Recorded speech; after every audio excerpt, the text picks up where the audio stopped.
अस्सलाम वालेकुम नाज़रीन। पाकिस्तानी क्रिकेटर्स की तो अब मौजें ही मौजें लगने वाली हैं और पैसा ही पैसा होने वाला है। पाकिस्तान क्रिकेट ने एक बहुत बड़ा फैसला किया है और इंडिया का जो बोर्ड है उसको एक बड़ा झटका लगा है। इंडियंस खिलाड़ियों के लिए और स्पेशली एशिया कप को लेकर इंडिया जो चाहता था वो अब क्यों नहीं हो सका, कैसे नहीं हो सका, उसके पीछे की क्या रीजन है वो भी हम आपके साथ शेयर करेंगे। आप हमारे चैनल को सब्सक्राइब कर लें, बेल आइकन को अपनी लाजमी प्रेस करना है और कमेंट बॉक्स में आपने अपनी ओपिनियन लाजमी लिखनी है।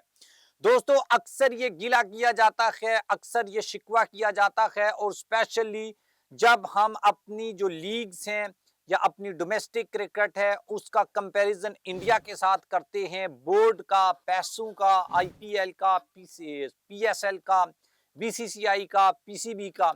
तो हमें यही लगता है कि शायद जितना पैसा इंडिया के डोमेस्टिक में लोग ले रहे हैं उतना पैसा हमारे यहाँ पर इंटरनेशनल खिलाड़ियों को भी नहीं मिलता। और इसी वजह से बाज़ औक़ात हमारे बहुत से ऐसा टैलेंट भी हमने ज़ाया किया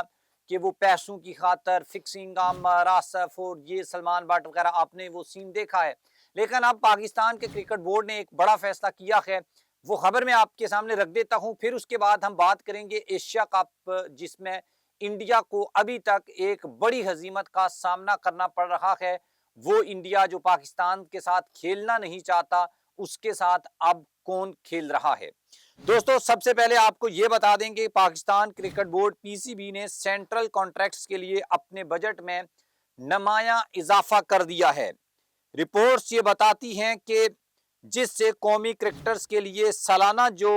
पूल्स होगा यानी उसको जो पैसा मिलेगा उसमें 37% जो है वो बढ़ा दिया गया है और तकरीबन 1.73 अरब रुपए अब ये सारा जो बजट है ये बना दिया गया है। रिपोर्ट्स के मुताबिक आने वाले दिनों में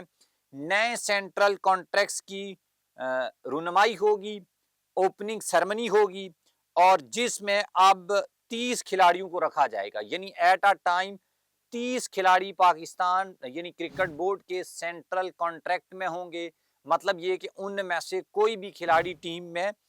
किसी भी वक्त खिलाया जा सकता है और पिछले साल के 25 के मुकाबले में ये 5 ज्यादा हैं। इससे पहले पीसीबी 25 लोगों को सेंट्रल कॉन्ट्रैक्ट देता था, लेकिन अब ये 5 बढ़ाकर 30 कर दिया गया है। इसके बरक्स मर्दों के लिए डोमेस्टिक क्रिकेट के माहिदों का बजट जो है वो 34% कम करके 684 मिलियन रुपए से कम होकर 450 मिलियन रह गया है। हालांकि ये अच्छी बात नहीं है, मेरे ख्याल में डोमेस्टिक का बजट तो पहले ही कम था, इसको मजीद बढ़ाना चाहिए था। उसके बाद पीसीबी ने खवातीन क्रिकेट की हमायत में भी नुमाया पेशरफ्त की है और सेंट्रल कॉन्ट्रैक्ट याफ्ता खवातीन खिलाड़ियों की तादाद 16 से बढ़कर अब 24 कर दी गई है। इनके इज्तिमाई जो होंगे अखराजात उस रकम में 121% इजाफा कर दिया गया है, जो 69 मिलियन रुपए से बढ़कर ज्यादा हो गया है। अब खवातीन के सेंट्रल कॉन्ट्रैक्ट्स के बजट में भी 4% का मामूली इजाफा देखा गया है, जो 37 मिलियन रुपए तक पहुंच चुका है। डोमेस्टिक क्रिकेट के मयार को बेहतर और बुलंद करने के लिए पाकिस्तान क्रिकेट बोर्ड ने 12% इजाफी फर्स्ट क्लास ग्राउंड्स का इंतजाम भी संभाल लिया है। बोर्ड ने जमीन की देखभाल और पिच की तैयारी के लिए 93 मिलियन रुपए मुख्तस किए हैं और जिनकी निगरानी की के लिए नई जो तैनातियां हैं और नया जो आमला है वो भी भर्ती किया जाएगा। उसके अलावा इंसानी वसाइल के बजट के लिए 444 मिलियन रुपए मुख्तस किए गए हैं, जिसमें नई तकर्रियों, तनख्वाहों में तरमीम और मुलाजमीन की इमारत जो हैं वो शामिल कर दी गई हैं। बजट का एक बड़ा हिस्सा 6 अरब रुपए 3 बड़े मकामात पर जारी इंफ्रास्ट्रक्चर की अपग्रेडेशन के लिए मुख्तस किया गया है, जिनमें लाहौर में कदाफी स्टेडियम, कराची में नेशनल स्टेडियम और रावलपिंडी क्रिकेट स्टेडियम जो है वो शामिल हैं। पाकिस्तान सुपर लीग के आइंदा सीजन 11 के बजट को हतमी शक्ल देने की तैयारियां भी जारी हैं और मजमूई तौर पर पीसीबी का जो मालियाती मंसूबा इस वक्त 2.5 बिलियन रुपए के एक सरप्लस जो बजट है उसकी अक्कासी करता है। इसके साथ साथ पाकिस्तान जो है वो यहाँ पर क्रिकेट को बेहतर یا اس کو معیاری بنانے کے لیے بھی کئی ایک اقدامات کیے جا رہے ہیں، اسٹیڈیمز کو اپ گریڈ کیا جا رہا ہے اور ہر جگہ پہ اضافی پیسہ لگا کر چیزوں کو بہتر کرنے کی کوشش کی جا رہی ہے،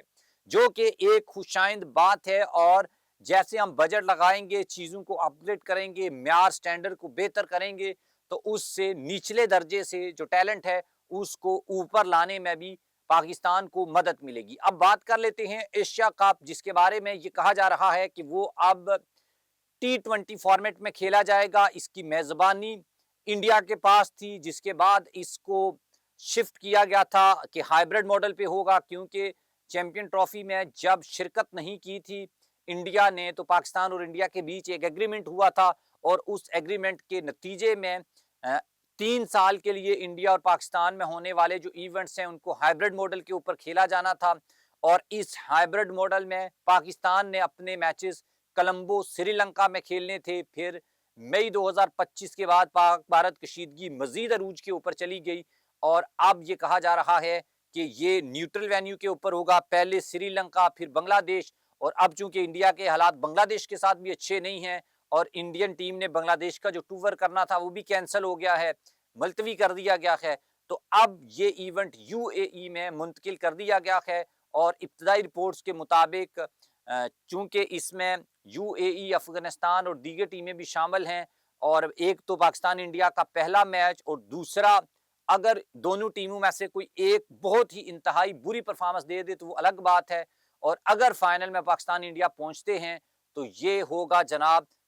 ایشیا کپ میں پاکستان اور انڈیا کے 3 میچز، 2 کنفرم ہے، تیسرا جو ہے وہ فائنل کی صورت میں ہو سکتا ہے اگر دونوں ٹیمیں پہنچ جاتی ہیں، اور دیکھنا یہ ہوگا کہ یہ کتنی بڑی ڈیولپمنٹ ہے۔ آپ نے بھی اس کے بارے میں اپنی اوپینین لکھنی ہے کہ پاکستان کو انڈیا کے ساتھ کھیلنا چاہیے یا نہیں، اور کرکٹ کی بہتری ڈومیسٹک لیول کے اوپر چیزوں کو بڑھانے کے لیے جو پیسہ خرچ کیا گیا ہے، جو بجٹ بنایا جا رہا ہے، اس میں یہ انف ہے یا اس کو بڑھانا چاہیے، یا اس کے بارے میں آپ کی کیا رائے ہے، تاکہ گراس روٹ لیول سے جو ٹیلنٹ ہے اس کو ہنٹ لگ کر کے نیشنل لیول کے اوپر لایا جا سکے۔